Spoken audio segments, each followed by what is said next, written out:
Hello and welcome to the NBA Slate Breakdown. I'm Big Italy 42 here talking about this Friday night slate of action here, January 15th. And I'm going to break down each game, give you some injury concerns if there are any, point spreads, totals, players to look for, avoid, things of that nature. So starting off at the top here, Minnesota and OKC. This one, 208.5 point spread, 13.5 point favorite for OKC, biggest on the night. Obviously, you've got guys like Russell Westbrook who are always in play in matchups like this. Played just 15 minutes, 7 rebounds, 8 assists, no points against Dallas. Then got thrown out with his second technical foul. So he's going to be well rested for this one. Obviously, Ricky Rubio is a guy that is in play, but not a guy that I'm probably targeting on this big slate tonight. Played just 21 minutes against OKC last time. Not a close game. Only 13 fantasy points in that one. Westbrook did put up 45 and 33, but just not a situation where I'm going all in on this game. I think these guys are all really tournament options for me. And outside of those, obviously the Durants and the Westbrooks here, you've got Karl Anthony Towns, who didn't have a great game against these guys first time. I just don't see the Timberwolves keeping this game particularly close. So I think that outside of GPPs, this is a game that I'll just be avoiding. You can give a look to Andrew Wiggins. He's only 6,600 on FanDuel. I think he's an okay option there at small forward, but outside of that, probably not anybody that I'll have exposure to. 6,500 for Wiggins on DraftKings at shooting guard, so that's certainly an option there as well. But outside of that, like I said, 13.5 point spread, big slate, 9 games, not anything that I'm really looking into here. Washington and Indiana, next game up here, and this one has a 205 point total, 7.5 point spread with Indiana favored. Do have some injury concerns in this one. Rodney Stuckey is out. Marcin Gortat is out. Chris Humphreys is out as well. Otto Porter listed as questionable for this game. This was indicated by Randy Whitman last night that he would not have played if there was a game last night. So still officially questionable. It's the morning here on Friday, so we'll have to see his status for tonight moving forward. But did only play 21 minutes and leave the last game, with a groin injury. So if he's out, then Kelly Oubre is going to likely get the start in some bigger minutes.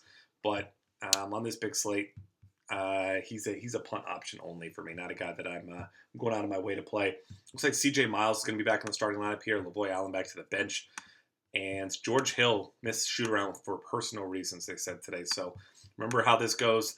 If George Hill doesn't suit up, isn't available tonight for whatever reason, Monte Ellis is going to be Point Ellis again. And at his price, $6,200 on FanDuel and $6,200 on DraftKings. Certainly a guy that I'll be having a lot of exposure to if George Hill is not able to play this one. Other concern here, Bradley Beal listed as questionable. Obviously, he's the guy who's recently made his return from that significant injury. Not a guy who's going to be playing huge minutes, even if he does go. Only played the one game with 23 minutes and 20 fantasy points. I mean, he played well, but either way, he's going to be under a minutes restriction for the next couple weeks anyway. So listed as questionable, his price, not a guy you're looking at, but if he does sit, give a small bump to guys like John Wall, especially with Marcin Gortat out there as well. He's certainly a guy that you look at. And with Gortat out, of course, you're looking at cheap guys. Drew Gooden was great his first time with the big minutes, 27 minutes, 30 fantasy points on FanDuel, 27 minutes, just 12 against Milwaukee. Nene, it has been solid in both games, 20 and 25 minutes, 22 and 25 fantasy points. So it's a little bit more expensive, but you can certainly give him a look there. And then outside of that, Jan Mahinmi's a cheap guy that I've been loving recently. Been a double-double threat. Only been playing low to mid-20s most games, but certainly a guy with that depleted Washington front court, a guy that could certainly go up and give you a nice game here tonight. Right around 5K on both sides, so I think he's a fine option. Of course, Paul George, always in play, but recently his production has been good but not great, not enough to pay off his price tag, so more of a tournament option for me there as well. Looking at Phoenix and Boston now, 208.5 point total, 9.5 point favorite for Boston. You get your revenge game here with Isaiah Thomas against his old team, and Thomas has been tremendous recently, 28 or more real points in 3 straight games. Obviously, Boston, a sizable favorite in this one. Lots of injury news on the Phoenix side. Of course, Eric Bledsoe's out, Ronnie Price is out, Alex Lynn is out. You've got Brandon Knight who sat out the last game. He's probable. Sat out that one with like food poisoning, or they say an illness. So either way, some sort of food poisoning there. But either way, it looks like he probably will play tonight. So you've got guys like Archie Goodwin who certainly won't be a guy you're really targeting tonight. Played 31 minutes, 23 fantasy points last time. He was a fine option, but there are still some cheap options in this game that you can target. Devin Booker's a guy who's interesting. He's had 22 or more fantasy points in 4 of his last 5 games, but not an ideal matchup against a Boston front court that's really tough on guards. So Booker, not a guy that I'm going out of my way to play, but if he's really cheap, then and he's getting about 30 minutes, he's certainly a guy that you want to keep on your radar as far as cheap options go. Looking at some other options from this game, Mirza Teletovic has played well on 30 minutes in his last game, 26 fantasy points, 17, 35, 25, 22, and 23 in the games before that. He's a guy that I'm going to throw in as a cheap option in tournaments, but not a cash game play, really. Amir Johnson, another guy who's been playing very well.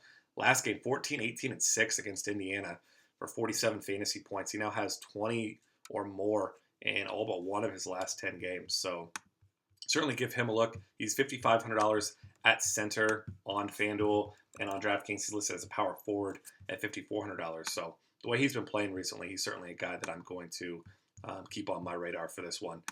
Outside of that, not a lot of guys that I'm in love with. Really not a fan of Avery Bradley, even though he soaks up minutes. He's cheap. If you need him as a filler, I think he's an okay option, but not a guy I'd be playing in tournaments because he just doesn't have that upside. Portland, Brooklyn, next up, 202-point total, 4.5-point favorite for Portland at Brooklyn. And the injury news in this one is nothing new. It's Jared Jack, obviously, out for the season. Ronnie Hollis-Jefferson out as well. Maybe he comes back next month. None of that really matters much. Damian Lillard, though, is the guy that you want in this game. He's been tremendous recently. 20, 40, 31, and 21 real points his last 4 games. At least 9 assists in each game. At least 7 rebounds in 3 of those 4. He's been absolutely unbelievable. And he's going to be facing off against the likes of Shane Larkin and Donald Sloan tonight. So nothing there that's going to slow him down. Sloan's a guy who's been playing okay basketball in 23 or 24 minutes over his last 3. Not a guy that I'll be playing tonight, but certainly Damian Lillard is one of my favorite options on this slate against a Nets team that's just not a good defensive team at all. Other options, CJ McCollum's always in play for tournaments, but at his current price tag, $8,200 on FanDuel and $7,300 on DraftKings. Certainly a guy I'll consider on DraftKings. Not playing him probably at all on FanDuel at that price, though. Elsewhere, you can look at guys down low. You've got Thad Young, who recently went through a little weak stretch after he was just consistently great for quite a while. 24, 24, 20, and 17 FanDuel points. But then 41 against New York. Kind of got it going there once again. Facing off against a Brooklyn team that does struggle against big men at times. So certainly got to give a look to. Ed Davis is cheap. You can throw him in tournaments. Rebounding machine there as well. But then you're looking at the guys down low. Of course, Brook Lopez coming off another nice game last time out. 43 points against New York and his brother. And Robin, he's expensive. He's $8,600 on FanDuel. $76, still cheap on DraftKings. So he's certainly a great option there. Facing off against Mason Plumlee and company. Plumlee, really not a guy that I'm a big fan of here tonight. Next up, Atlanta and Milwaukee. 208.5 total. 4-point favorite for Atlanta, coming off of that just horrible game against Charlotte, where they just were absolutely embarrassed in that one.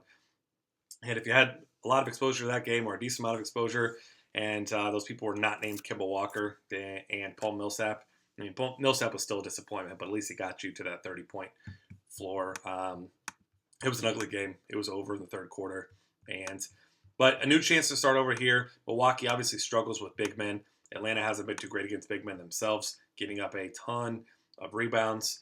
And, I mean, they're just undersized down low. So Al Horford coming off probably the worst game of his career. 28 minutes, 2 points, 2 rebounds, 4 turnovers, 2.4 FanDuel points. He's a guy that's a nice bounce-back candidate here in GPPs. Greg Monroe playing very well recently. 28, 10, 17, and 12, and 21 and 12 in his last 3. So I like him. He's $7,800 on FanDuel and only $6,900 on DraftKings. So I'm a huge fan of his tonight. Power forward options, of course, you got Paul Millsap is in play. Jabari Parker continues to play well, 28, 24, and 29 FanDuel points his last 3. He's cheap. He's $5,100 on FanDuel.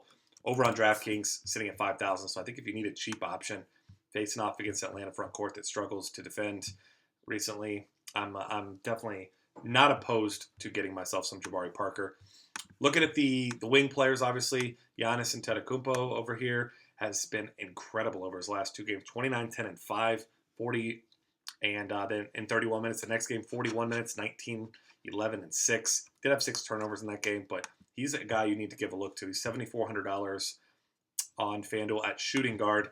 Obviously, he's a small forward on DraftKings, $6,700 So this one, like I mentioned, close spread, fairly high total. This one could be a great source of fantasy goodness. And Chris Middleton just continues to be really good.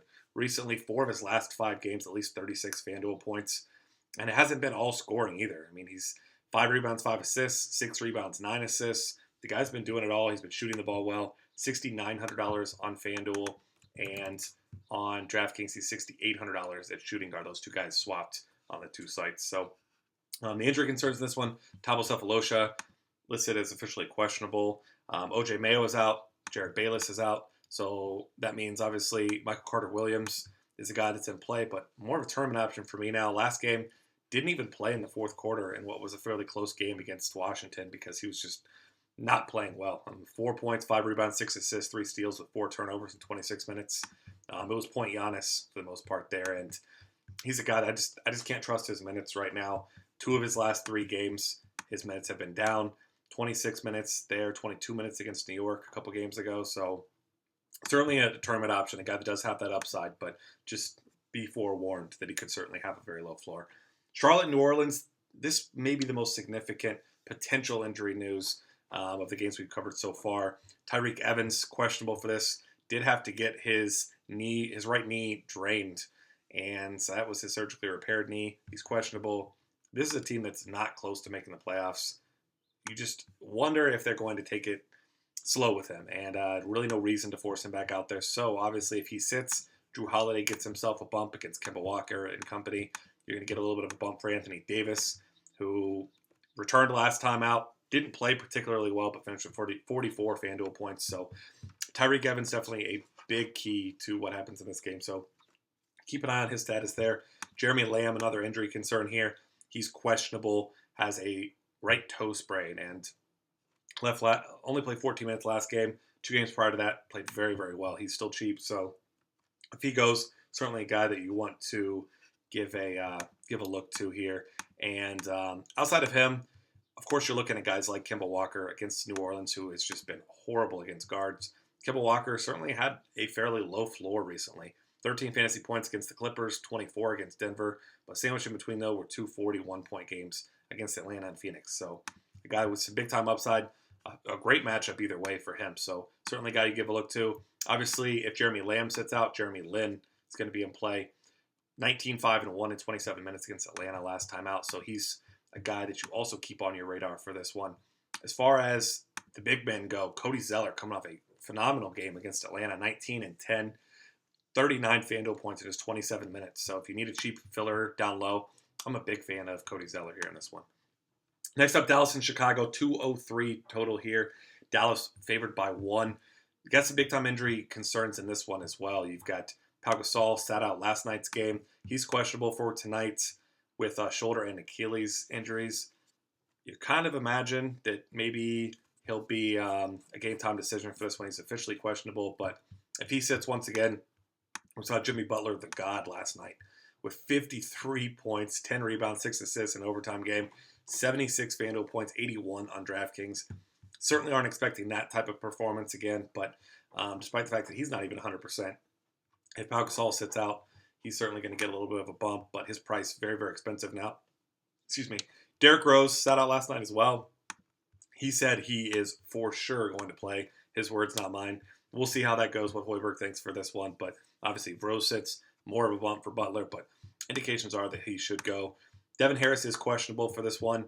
He's played just 9 minutes and had a left foot injury and left the game against OKC, and I mean, fortunately for him, because that game was ugly. So some guys that might end up seeing some more bumps. Wesley Matthews sat out that game, so he should be nice and well rested. You got Raymond Felton, who was okay in that game. 33 minutes, 20 fantasy points is okay for his price. Certainly not what you expected, but that game was a blowout anyway. You got guys like Chandler Parsons, who sat out that game as well, coming off a great game against Cleveland the game before. I'm a big fan of his for tournaments there. Power forward, of course, Dirk Nowitzki sat out that game. He played well in the 2 previous games also. He'll be facing the Chicago front court that could be missing Pau Gasol. So Obviously, if Pau Gasol sits, you got guys like Joakim Noah, who played 38 minutes last night, 6, 18, and 8, a very Joakim Noah type line. But if Noah plays, or Noah should play, and if Gasol sits, then certainly play Noah again. And he might be my cash game center across the board if Pau Gasol sits once again. Taj Gibson is another guy who picks up minutes when one of the big men is out. Played 35 minutes last night, 11 and 11, so he makes for a nice cash game play there as well. Miami at Denver in this one, 193.5 point total. Miami just a 2.5 point favorite in this one. And biggest news here, I guess it's not news if you've been playing recently, but Goran Dragic is still out here. So you're going to get guys like Bino Udrih, who played 28 minutes last game, did a whole lot of nothing, as expected, 8 points, 3 assists. Not a guy that's on my radar on this big slate. Tyler Johnson will be the guy I'd be looking at. Played 29 minutes and 28 last two, 23 and 20 fantasy points. If you're going to punt one of these guys from this game to try to pick up some of Dragic's minutes, it's definitely got to be Tyler Johnson. Dwayne Wade in this matchup, great matchup here against Denver. And I'm off game 16, 8, and 4 against the Clippers after that great game against Golden State. He's certainly a guy that you want to keep on your short list for this game against a Nuggets team that's just simply a bad defensive team. So give a look to him. But of course, targeting big men against Denver, certainly a way that you like to go. Chris Bosh continues to play well. 35, 34, 36, 26, 38 in his last 5 games, 49 the game before that. So nice cash game option for you there at $8,000 against a front court that just simply does not defend well at all. Kenneth Faried returned last game, played 20 minutes. Didn't do a whole lot. Not a guy that's on my radar due to the fact that he's getting inconsistent minutes. He's not 100%. We got Hassan Whiteside, who played last game 27 minutes, 27 fantasy points. He's listed as probable and should be returning to the lineup here tonight. On the Denver side, Yusuf Nurkic is out for this game. So you get bumps to guys like Nikola Jokic, who has been okay recently, hasn't been getting much minutes. So tournament-only cheap option if you want to go that route, but not a guy that I'm overly enthusiastic about, especially if he's playing down low against Whiteside there. Cleveland to Houston last up, 203 point total, 1.5 point favorite for the Houston Rockets in this one. And Cavs coming off a tough loss to the Spurs last night. Obviously, you've got your usual suspects here. Kevin Love played well last night in spurts. Got himself his double-double for third straight game, but just 10 and 12. Not a whole lot of peripheral stats here. 23 fantasy points. Tonight, facing off against a Houston team that is among the worst in the league against power forwards, so he's certainly a guy that's in play for you there. Dwight Howard, a little bit of a down game, I guess, against Minnesota and what was an easy matchup, but he's had some big-time games recently, so keep him on your tournament radar there. Shooting guard option, of course, you got your James Harden here. Really just has not been hitting value. 43, 34, 42, 49.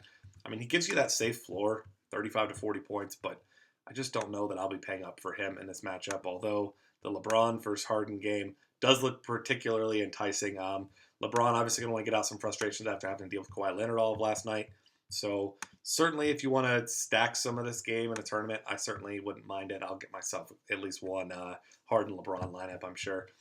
Kyrie Irving, a guy who has been inconsistent recently, but filled it up in spurts. Still pretty cheap on DraftKings. He's $7,700 on FanDuel, $6,900 on DraftKings. So nice tournament option for you there with some upside. But, I mean, nobody in this game outside of probably Kevin Love is a guy that I'm a huge fan of in cash games there. So LeBron James, though, certainly, I guess it goes without saying that he's going to be a cash game option. That'll wrap things up here for us. Find us on Twitter at DFCafe. Subscribe to our YouTube channel and check out the rest of our great content at dailyfantasycafe.com.